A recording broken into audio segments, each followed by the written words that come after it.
Hi everyone, this is Tanya from Flying Dog Studio. Thank you so much for joining me as I start a Beatrix Potter study series.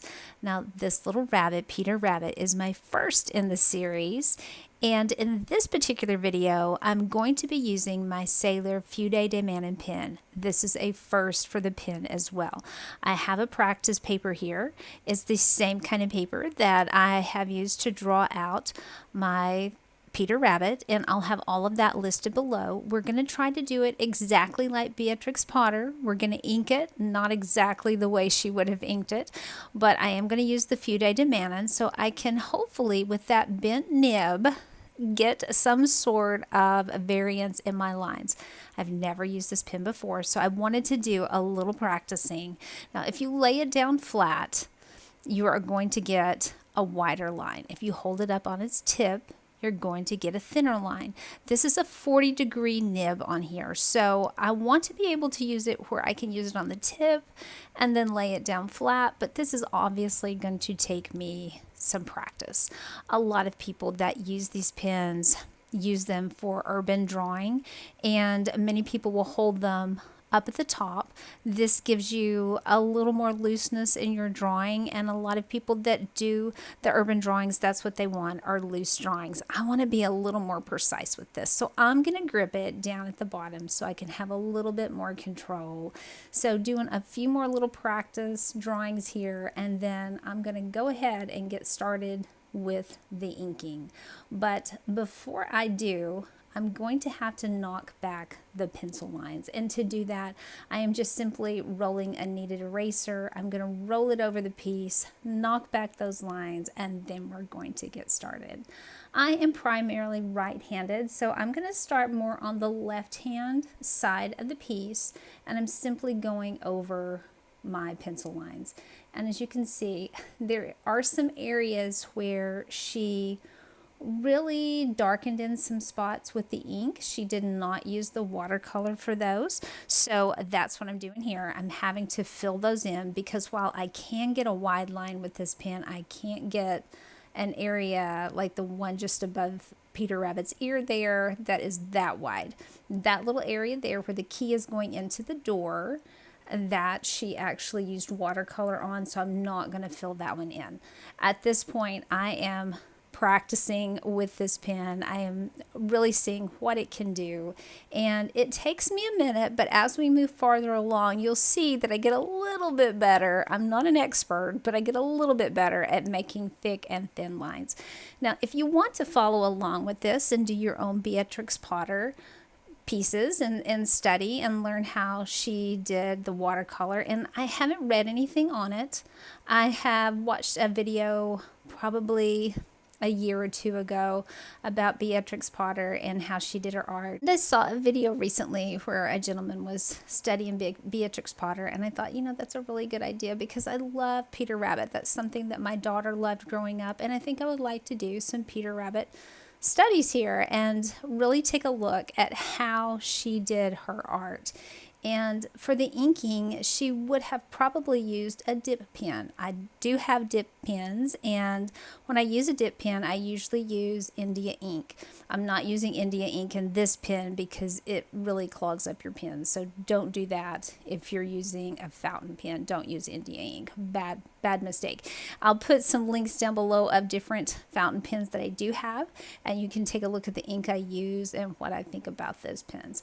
So you can see here, when I am working in areas that are going to have shadow, I noticed that what Beatrix Potter did was she increased the weight of the line. So under that ear that I just drew, the one above this one, you can see the line at the top of the ear is thinner, and the line underneath was a little bit thicker. So wherever she is going to have shadow, or wherever there's a little bit of thickness as far as maybe color goes, there's going to be a little bit darker brown, maybe there's not a shadow, she will put more of a weighted line. So a lot of her weighted lines are underneath, and I looked at this piece a long time before I actually started doing the lines on it. And I have sped up this video because I was going pretty slowly with this pen, trying to get used to it, because I want to use it the way I use my other fountain pens, but I have to remember if I do that, I'm only going to get one thickness of line. So I'm having to remind myself to move my pen. Now, most of these lines on here we will go over, and we will not use those for watercolor, but some of the pencil lines I am going to leave because they're a reminder of where the watercolor will be applied. She does, I noticed in her piece, she does, as far as fur goes, she will use the pen to create textures, as I did right under the bottom ear. I created a few fur textures, but she also uses the watercolor and kind of a dry brush technique where she creates textures with that as well in fur. And if you're interested in this series, I'm not going to do the watercolor in this video. I wanted to mainly concentrate on the Fude de Mannen pen and how well it works for inking something like this. And this is another area that I had to kind of fill in with the pen. I couldn't get a wide line like that with this pen. But if you're interested in the watercolor, that video will come out tomorrow, and I put them in separate videos simply because I did want to concentrate on the pen in this one and the watercolor and the next piece. From now on in these Beatrix Potter studies, I will just have one video where I will have just a little bit of the inking, and then I will have mainly watercolor as we take a look at the watercolor on Beatrix Potter. So I'm going to be quiet for now and let you take a look at what I'm doing, and then I'll come back on in a minute and talk a bit more.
In this particular area, in the original piece that Beatrix Potter did, she had a little mouse. So Peter Rabbit is actually looking at a little mouse, and the gate that he wants to get out is locked, and a little fat rabbit can't fit underneath, is how the story goes.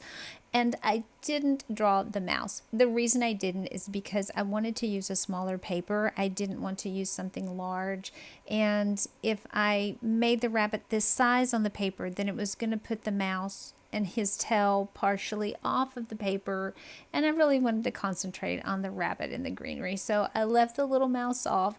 If you want to do something like this yourself, I recommend that you take a look online at, I think it was the British Museum, and I also found some references on Wikipedia, and you can just type in, Beatrix Potter art and just look under images, and you should find so many images on there. You can either draw this out yourself, or if you aren't comfortable with drawing things out yourself, I have created a video where it explains how to turn your iPad into a Lightbox, so you can actually trace right onto watercolor paper. And I'm using watercolor paper, so you could absolutely do that on watercolor paper if you wanted to trace it. If you want to draw it out by hand, or you want to put it under a grid, however you're comfortable comfortable with drawing, I always tell my students, you know, we're learning technique here. So if you don't want to draw it out when we're learning technique, then just trace it. That's perfectly fine. That's not cheating. I know a lot of people really go off the rails when you talk about tracing things, but in my opinion, if you're trying to learn a certain watercolor or a certain inking technique or a certain painting technique and you want to trace it, just trace it. It's about learning and it's about whatever makes you happy. So do not fret if you need to trace it, just trace it. Now the area I'm working on here again is another area that's not going to match up with Beatrix Potter's because I didn't draw all the little leaves in that she drew, but I'm glad I did as many as I did in this area because this area, doing the greenery, actually helped me work a little better with the pen, but I'm doing it backwards because I'm having to be very careful where I place my hands so I don't smear stuff. So don't do it like me. Be careful where you start inking. So I started out great. I started out on the left-hand side since I'm right-handed, but I ended up working back and forth and having to be careful with my hand.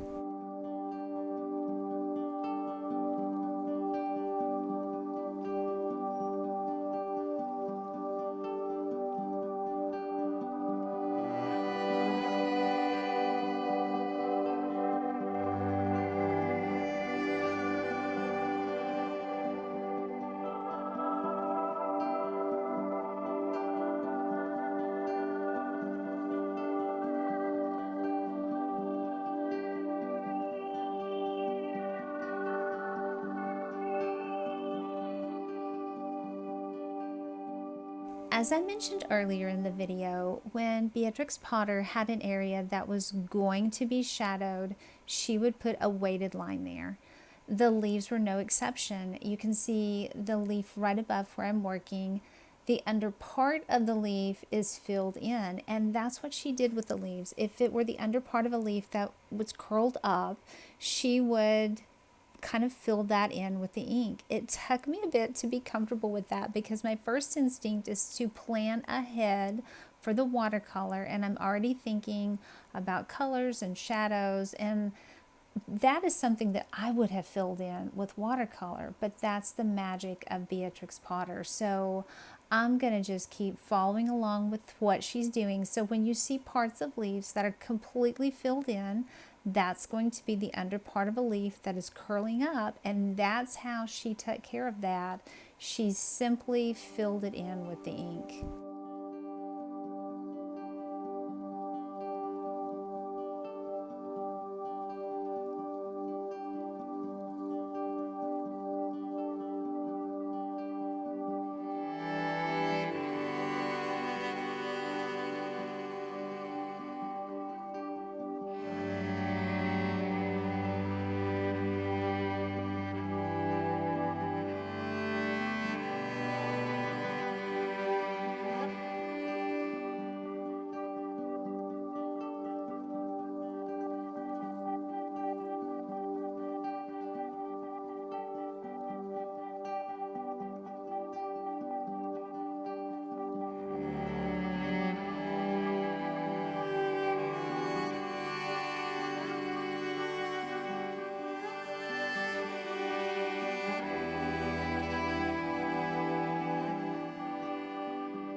As we are nearing the end, I am filling in a few final lines on this brick wall behind Peter Rabbit, and you'll notice I don't have pencil lines on all the areas that I'm filling in.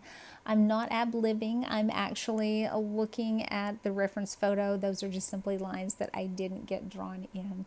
So if you have used a Fude de Mannen pen, whether it is a Sailor Fude de Mannen pen. If you just used a Fude pen, let me know in the comments below if you have any tips or tricks. As you can see, I was getting a little better when we got to the leaves, trying to fill everything in and get some thick and thin lines.